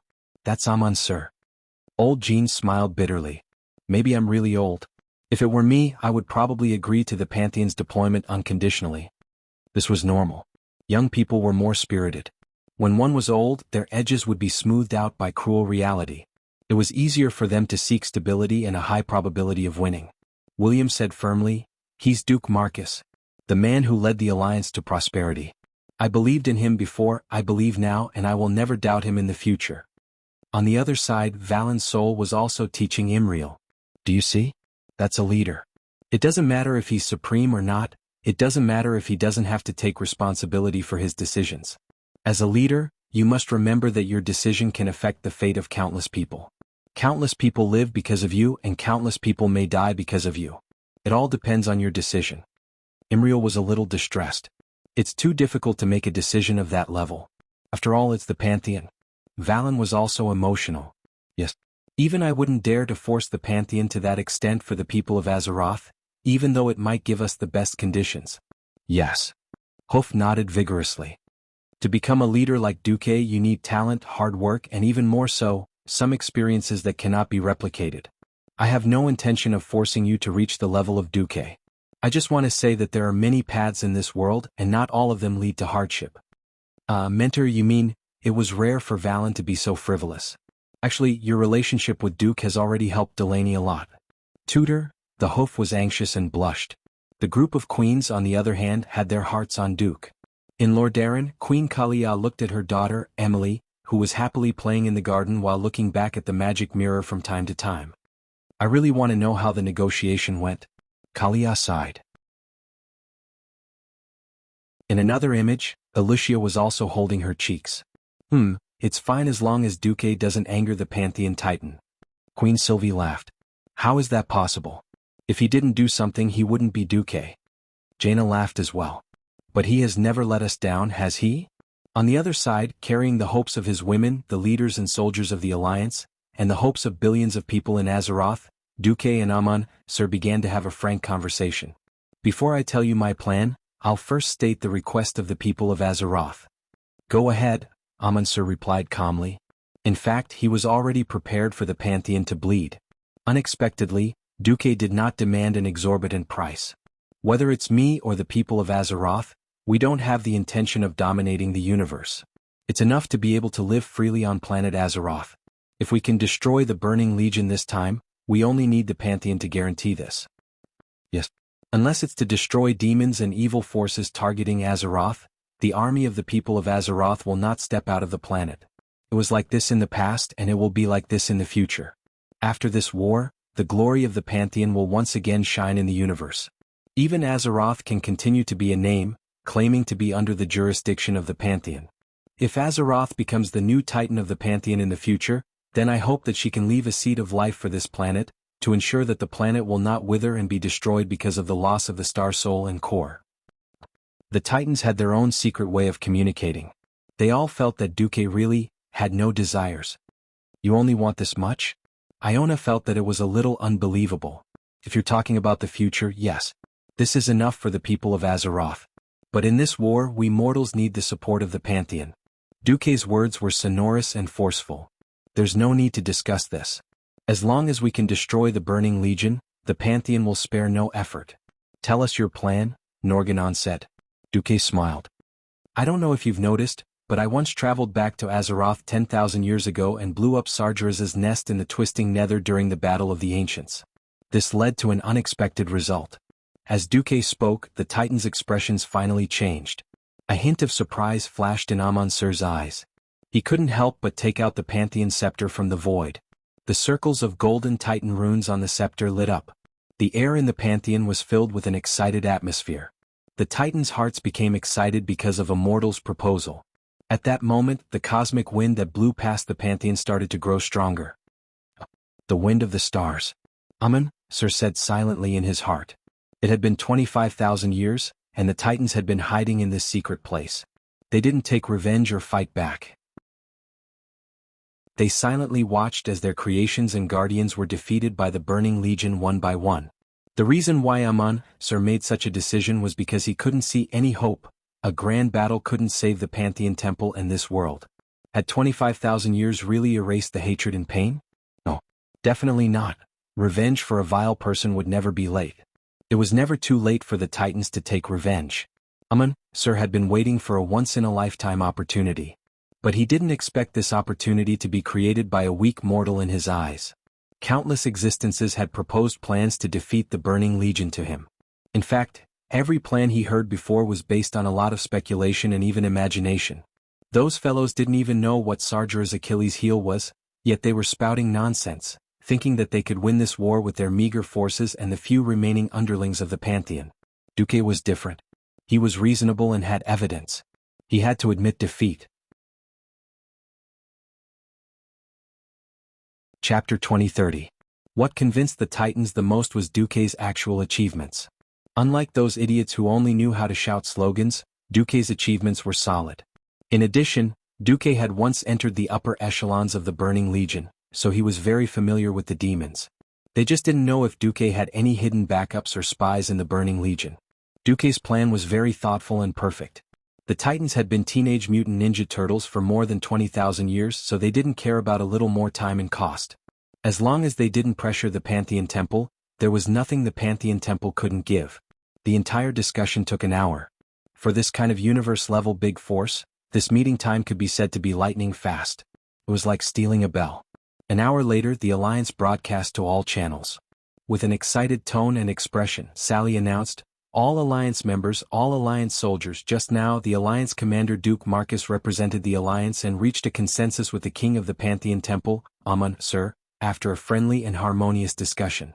In order to fight against evil in the next war against the Burning Legion, the Pantheon Temple will work closely with the Alliance as a strategic alliance.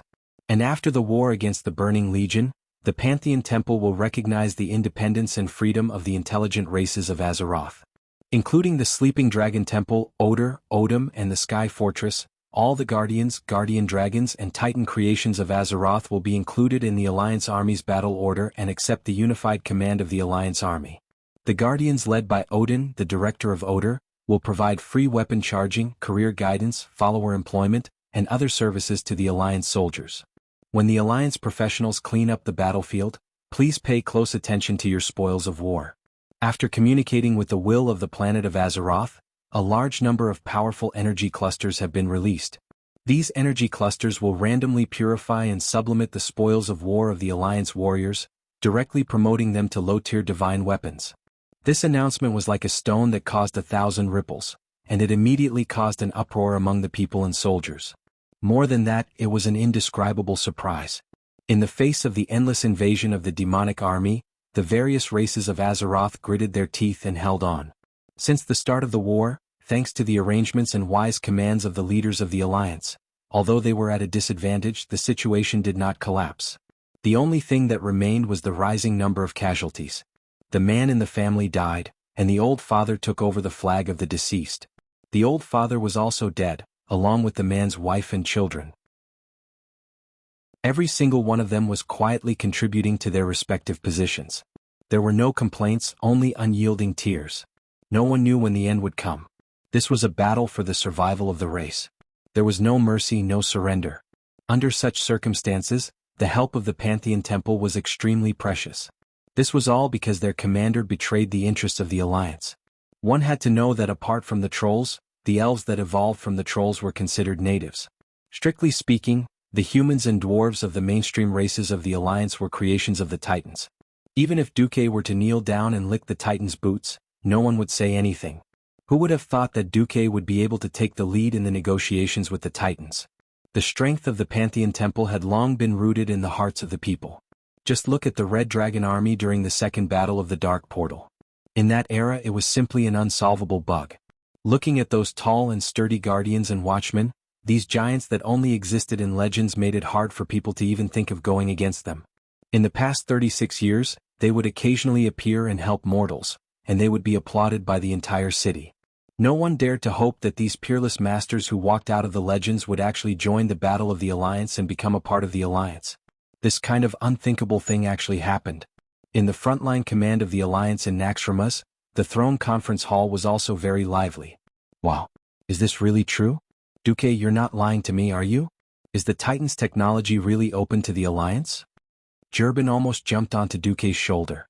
In fact, the great gnome craftsman was standing on Magni Bronzebeard's crystal shoulder as he spoke to Duque. Duque bared his teeth. You've asked me dozens of times. I'm right. Don't let the scientists under you bite off more than they can chew. They have to slowly absorb knowledge bit by bit, integrate it, and make the technology ours. Yes. Understood. Happiness had come so suddenly that Jurban was simply overjoyed.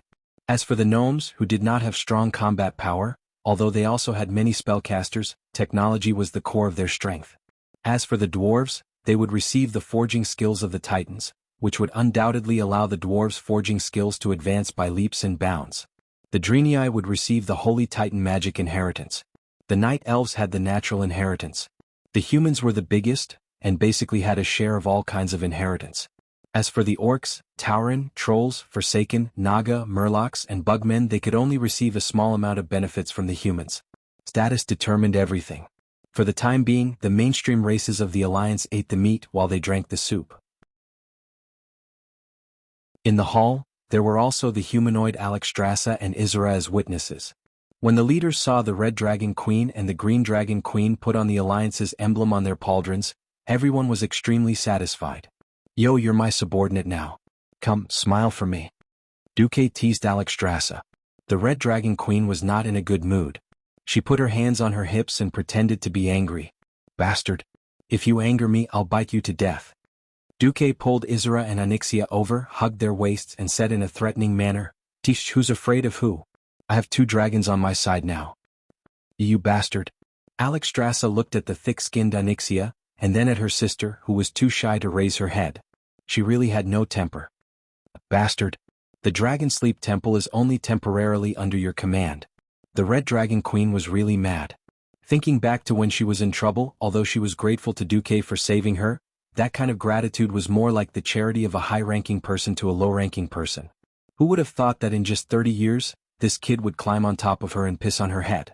Now that it was like this, if he really won this war, then she would probably be toyed to death. Just thinking about it made her feel that the future was dark. After the Burning Legion kneels, I have all the time to deal with you.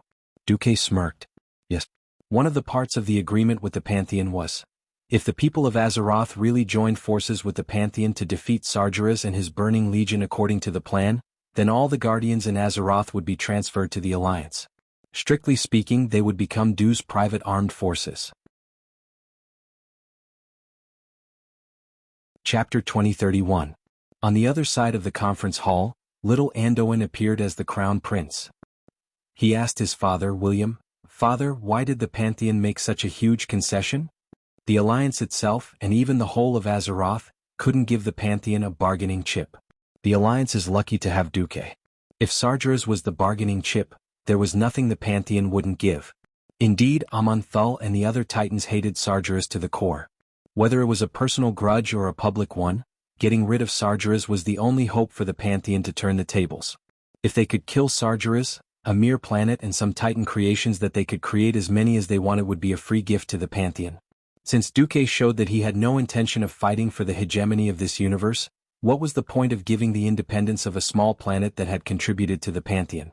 This was the difference in status, and the way of thinking was also different. What was a huge gain in the eyes of mortals was not even a drop in the ocean for a super tycoon like the Pantheon. Of course, to Duque it was a huge gain. Isra, for example, would be bound by her duties for eternity without the orders of the Titans.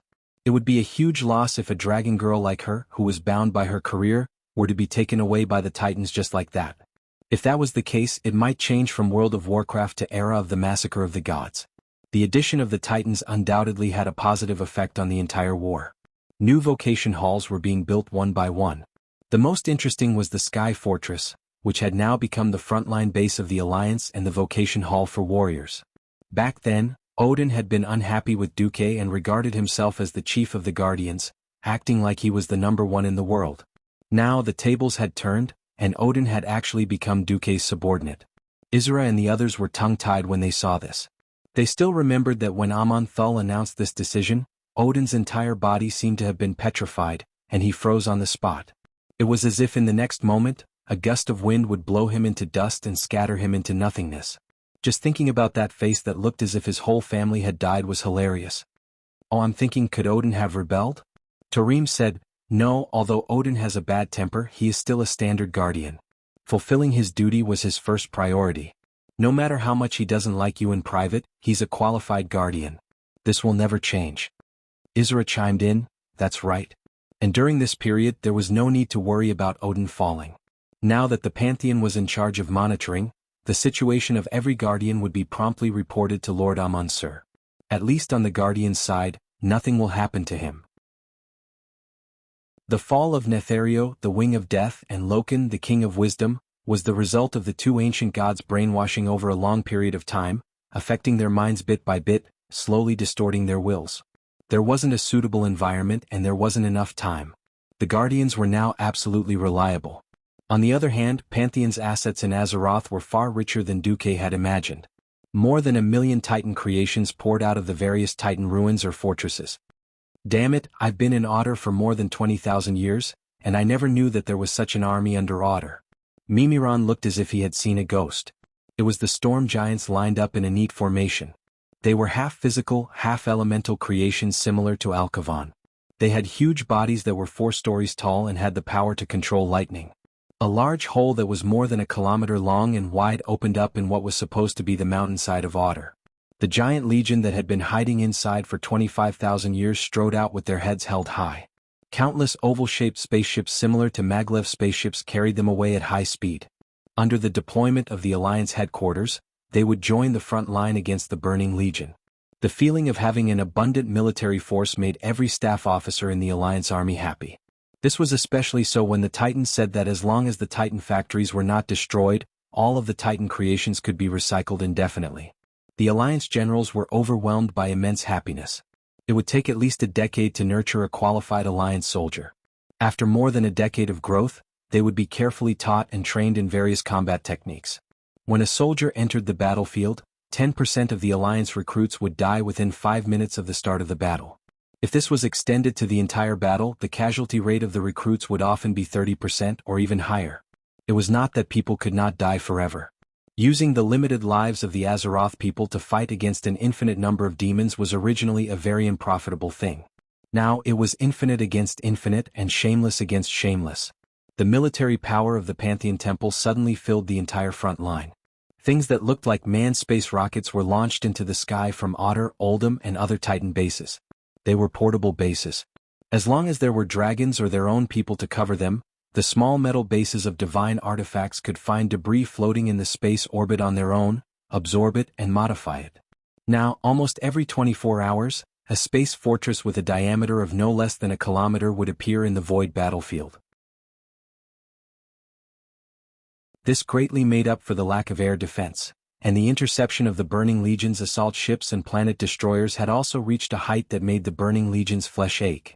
Taking advantage of the greatly reduced pressure, the Alliance began to mobilize elite troops to attack the various important places in the Broken Islands. Blackheart Forest, Eye of Azhara, Fort Raven, Watchman's Cellar.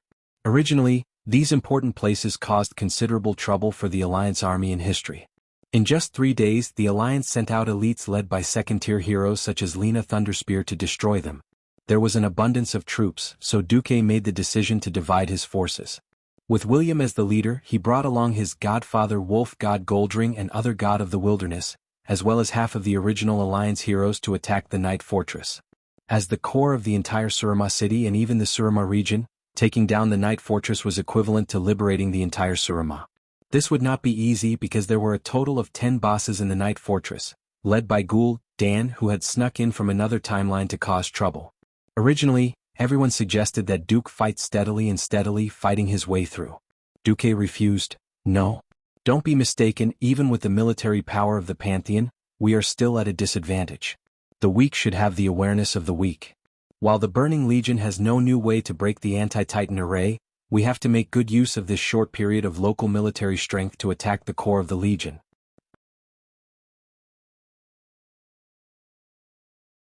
Chapter 2032. The above was just official language. The truth of the matter was that Duque was too arrogant. Who do you think you are, Ghoul Dan? Do you think you're worthy of me taking action personally? Ghoul Dan was still the demigod Ghoul Dan who had received Kill Jaden's infusion of power. Duque might have given him an end for the sake of history. Unfortunately, this Ghoul Dan was not that Ghoul Dan. The original owner of the timeline had attempted to steal Sargeras's power after the second battle at the Dark Portal. When he opened the tomb of Sargeras, he was dismembered by the demons in the tomb. Under the premise that Duke had restrained most of the other timelines, this Ghoul Dan who came from some unknown corner of the timeline was really weak. He was a demigod after all, but his power was far from what Linley had imagined. Ghoul Dan's soul was inferior to other demigods, be it in terms of quality or quantity. The strength of one's soul determined the upper limit of a demigod. Ghoul Dan's upper limit? Even though it was only through the magician's eyes, Duque only had to glance at Ghoul Dan from afar to sentence him to death. The change in power destined the situation of the Night Fortress to be a laughable situation where the early bosses were strong and the final bosses were weak. There were a total of 10 bosses in the Night Fortress. After investigation, it was discovered that it was mainly made up of the fallen Night Elves and the demons of the army. The fallen Night Elves were the strongest magic swordsmen and constructs, while the army sent out the leader of the Dreadlord. Other than that, their respective leaders, the Grand Mages Alessandra and Ghoul Dan, were also among them. William was the most suitable opponent to deal with. In terms of magic, Duke had only left one helper, Kai Z, for William. Initially, Duque didn't want Kai Z to go.